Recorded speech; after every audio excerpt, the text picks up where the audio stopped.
Gorgeous. Kirsty K here, day 20 of my 100-day juice fast, and I'm doing really well.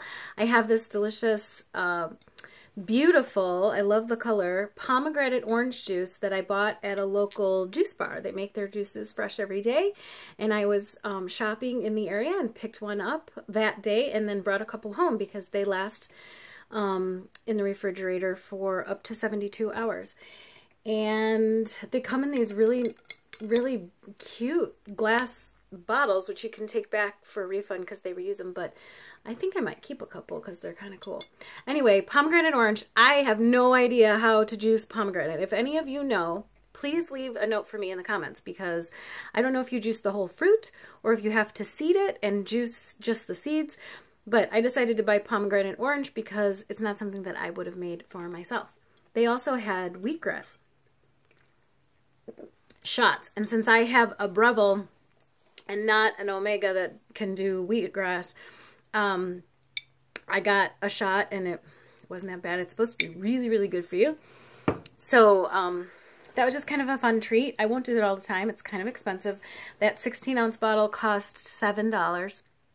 So that's significantly more than I spend when I make my juices at home. And I love the way my juices at home taste too. So anyway, but I wanted to talk today about this book that I'm reading because I just feel like it's really inspiring and I want to share it with you. It's called Now or Never, and Your Epic Life in 5 Steps, which normally I hate these like, oh, have a perfect life in 5 easy steps kinds of books.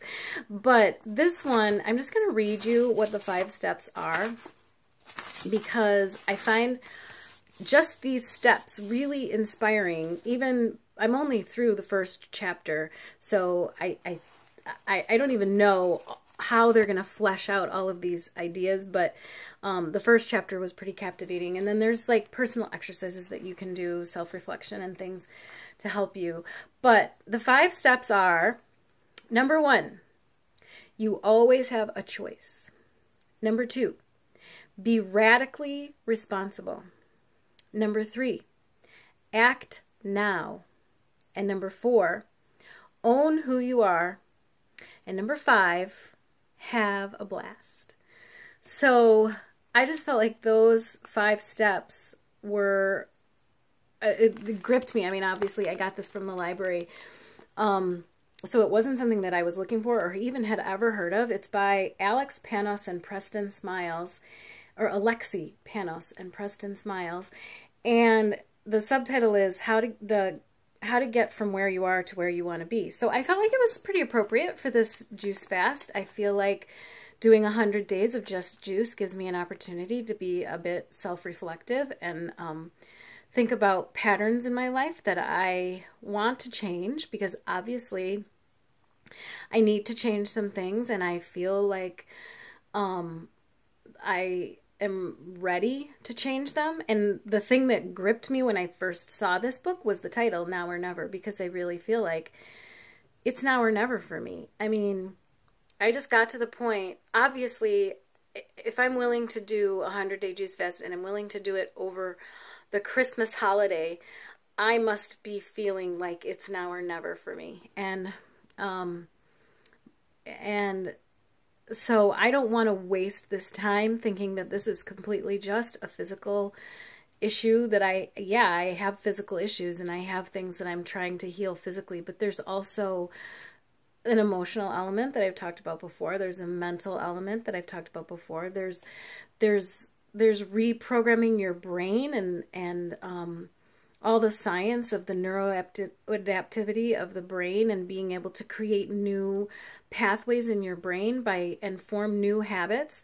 And all of that is part of what I have going on with this juice fast. And then in addition to that, there's a spiritual aspect of it. And I feel like there is definitely, and I shared a little bit about this before, a death to self and a surrender to God. And I happen to believe in God. I know not everybody does, but I happen to feel strongly that I was created in God's image, and my body is a temple of the Holy Spirit, and I am called to honor God with my body, and I feel like I haven't been doing that. And I also feel like there's an element of what we focus on and what we like worship, if you will. And I spend too much of my time putting too high of an importance on food, and I feel like that doesn't honor God and how He's created me. So I just felt like those 5 steps were so in line with right where I am, and feeling like I am on this journey to change. It's so much more than just detoxing my physical body and losing weight. It's not about what I look like in the mirror. It's not even really about my health and blood sugar. It certainly is, but it's not only about my health and the physical changes that I'm trying to make. I'm trying to make some long-lasting emotional and mental and spiritual changes as well.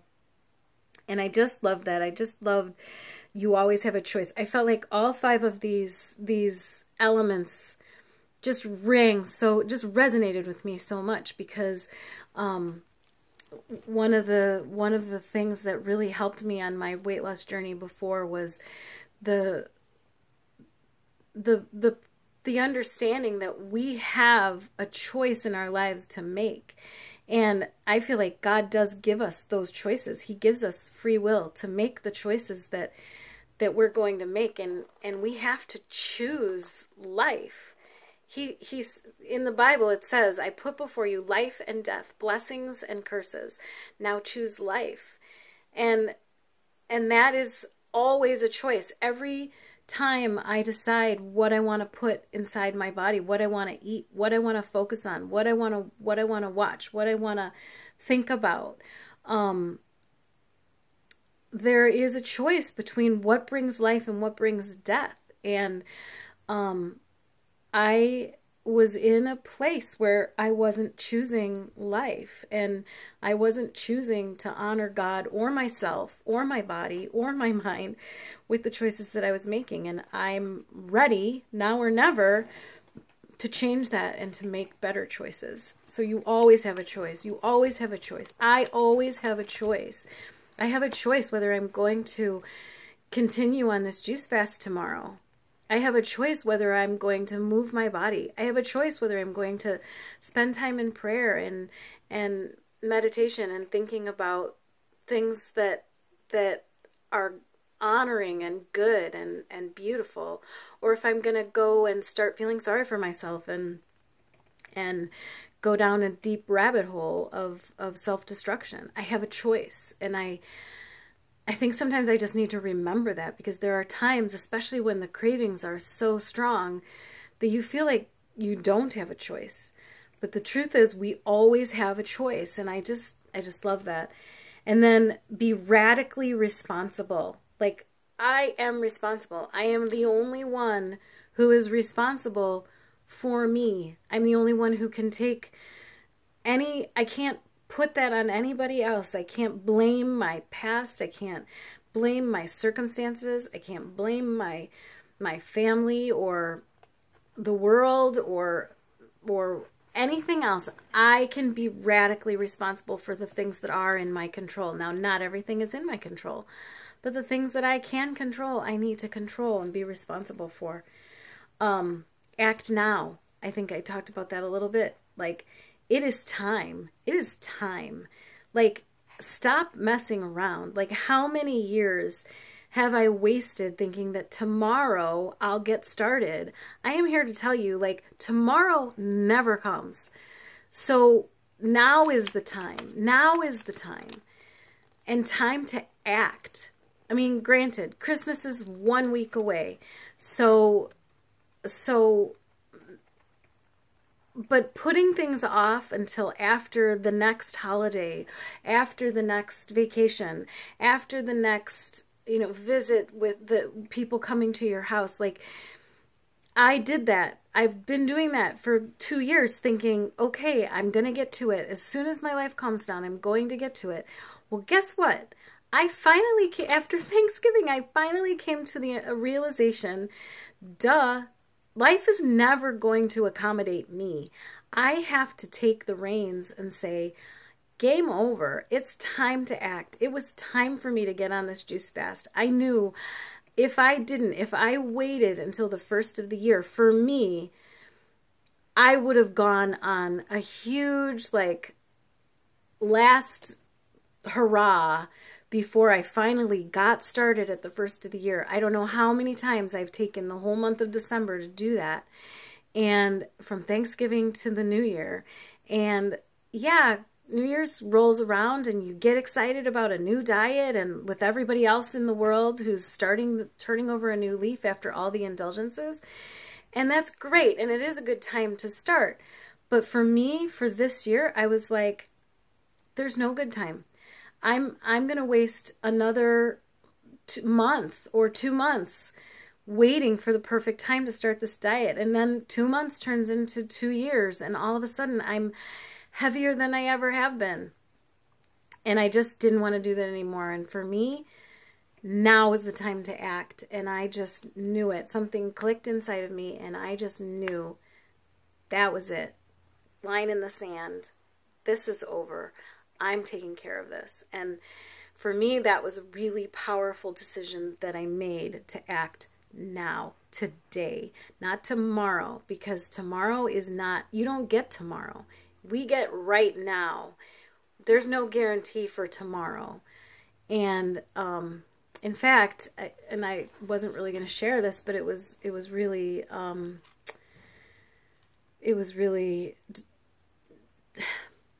we were sitting in church this morning and the pastor was praying at the end of the sermon for us to leave. I mean, he just the closing prayer.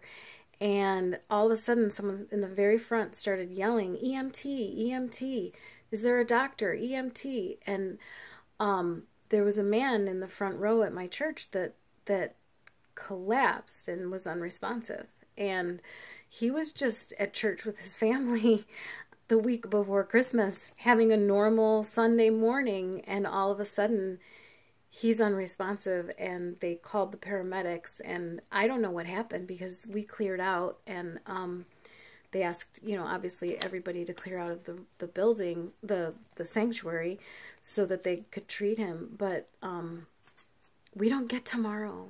We don't know. We don't know. It's time to act right now.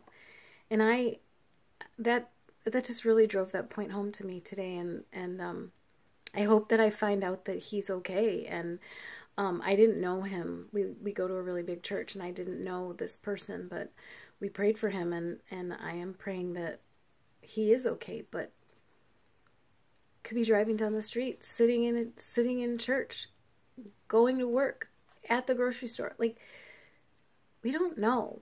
So today is the day we have. So we need to act now and make the best choices that we can in the moment. And then the fourth one is huge, and oh my gosh, own who you are. Like, I need to understand that, yeah, maybe some people can eat whatever they want and get away with it. Maybe some people can make different choices than I can make. But I know for me, for who I am, there's certain things that I have to admit are true. I'm type 2 diabetic. I don't get to decide whether or not I want to do certain things because that dictates a lot of it. And what I have done, though, is live somewhat in denial instead of the truth of the reality of the fact that I am who I am and I need to own that. And I have a certain personality that makes me tend towards compulsion, and I need to deal within the parameters of that reality and own who I am. And then number 5, have a blast. I mean, I'm not sure where they're going to go with that one, but I can imagine, and I just know how important it is to just live life and continue to enjoy life no matter how hard it gets. It's beautiful, and we are able to enjoy it and be filled with joy. And I love the quote that they use for that chapter. It's, we don't stop playing because we grow old. We grow old because we stop playing. So this went way longer than I meant it to. I'm excited to finish reading this book, and maybe I'll talk a little bit more about it as I go through it, but I was just really inspired by those 5 points, and I wanted to share them with you, and I want to have a record of them, because I never want to forget, those things, that I always have a choice, that I can be radically responsible, that now is the time to act, and I need to own who I am and continue to have a blast. So I hope that that finds you guys as excited about it as it does me, and it's as inspiring to you as it was me. And thanks for watching this long video, and let's juice.